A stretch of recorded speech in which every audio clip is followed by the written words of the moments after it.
You are about to hear the greatest story ever told. The story is found in the most important book in the world, the Bible. You will find your place in its pages, your past and your future, because the Creator of the universe wanted us to know Him. Slowly, over a period of about 1,500 years, God selected various individuals from many places to write His message to us. Today we have what God has chosen to reveal to us in a collection of 66 books called the Bible. The Bible explains that God guided the writers so that they recorded in their own words what He wanted them to say and write. In those sacred writings, God lovingly made two major promises to ensure we could come to know Him. Today, those promises are called the Old Testament and the New Testament, or the Old and New Covenants. Do not be overwhelmed by the length of the story. Slowly, prayerfully, and openly, listen for what He is revealing about people like us and about Himself. He is pursuing us through the people and events of the Bible's story, and He never spoke more clearly than when He sent His Son Jesus. Now, listen to the greatest love story ever told.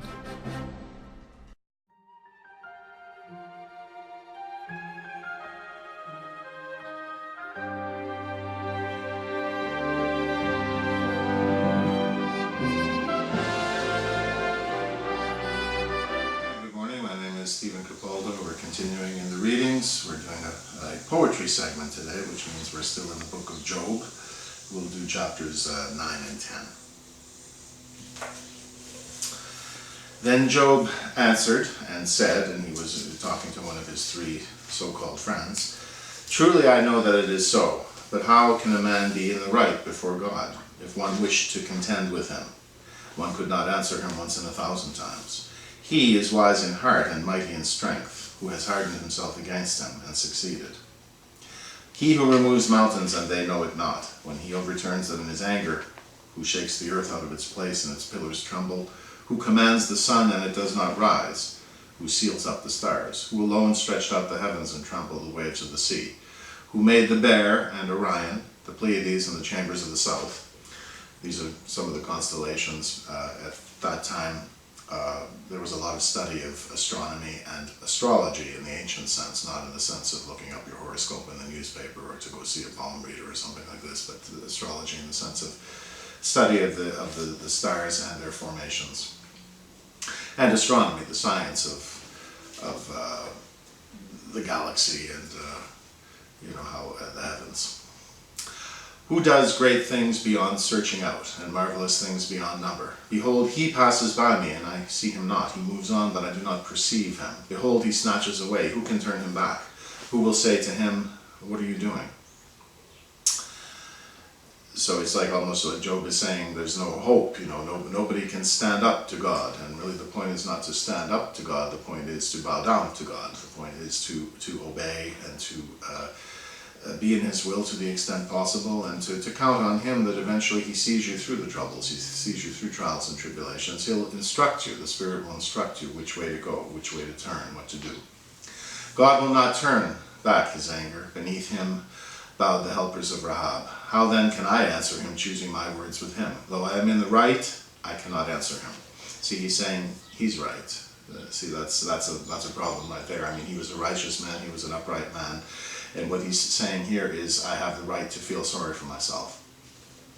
I must appeal for mercy to my accuser. See, calling God the accuser, my judge. If I summoned him and he answered me, I would not believe that he was listening to my voice, for he crushes me with a tempest and multiplies my wounds without cause. He will not let me get my breath, but fills me with bitterness. Just the non-stop onslaught of the losses that Job suffered in his life. If it is a contest of strength, behold, he is mighty. If it is a matter of justice, who can summon him? Though I am in the right, my own mouth would condemn me. Though I am blameless, he would prove me perverse. And of course, these things mean that he's not really in the right? I am blameless, I regard not myself, I loathe my life. It is all one. Therefore I say, he destroys both the blameless and the wicked. When disaster brings sudden death, he mocks at the calamity of the innocent. So these are serious charges against God, God's attitude towards the people that he puts through trials. Right? When disaster brings sudden death, he mocks at the calamity of the innocent. The earth is given into the hand of the wicked. He covers the face of its judges. If it is not he, who then is it? My days are swifter than a runner. They flee away, they see no good.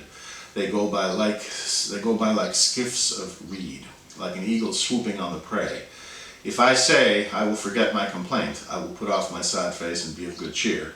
I become afraid of all my suffering, for I know you will not hold me innocent. I shall be condemned. Why then do I labor in vain? If I wash myself with snow and cleanse my hands with lye, yet you will plunge me into a pit, and my own clothes will abhor me. For he is not a man as I am, that I might answer him, that we should come to trial together. There is no arbiter between us, who might lay his hand on us both. Let him take his rod away from me, and let not dread of him terrify me. Then I would speak without fear of him, for I am not so in myself.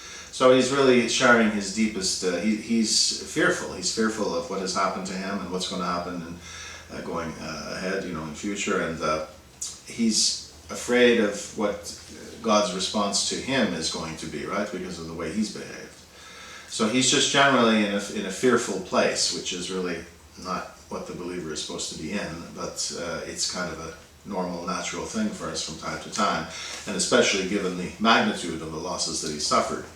So he's afraid of because of things that have happened, things that might happen, God's reaction to things that have happened, and to him.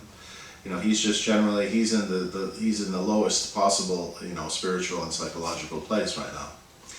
In chapter 10, I loathe my life. I will give free utterance to my complaints. I will speak in the bitterness of my soul. See, all things that, God really is saying, no, you need to discipline yourself.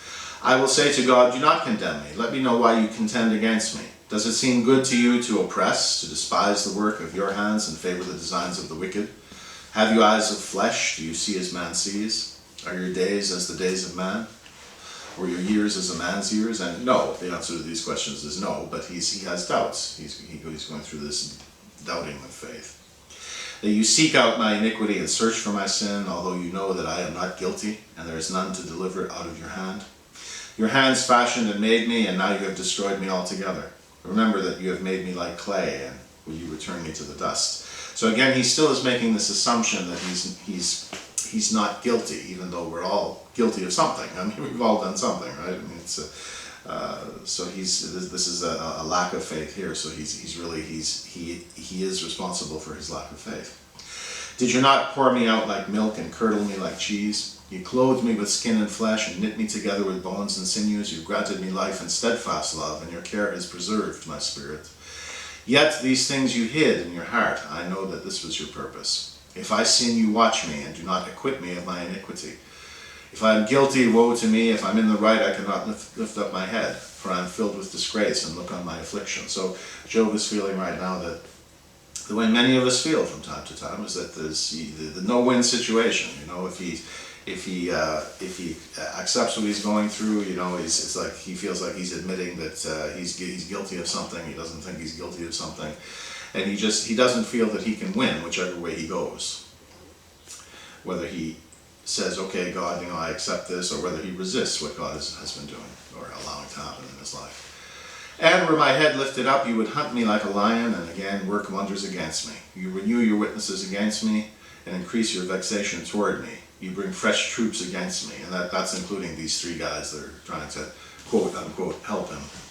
Why did you bring me out from the womb? Would that I died before any eye had seen me, and were as though I had not been carried from the womb to the grave. Are not my days few? Then cease, and leave me alone, that I may find a little cheer before I go, and I shall not return to the land of darkness and deep shadow. The land of gloom like thick darkness, like deep shadow without any order, where light is as thick darkness. And so we have a little pause here. That's the end of chapter 10. Zophar will come back with some more words of discouragement when we get there. So we finished today's reading for Job. So I hope it gives you something to think about and be strengthened by and edified by. And thank you for listening. We'll talk to you soon. Bye for now.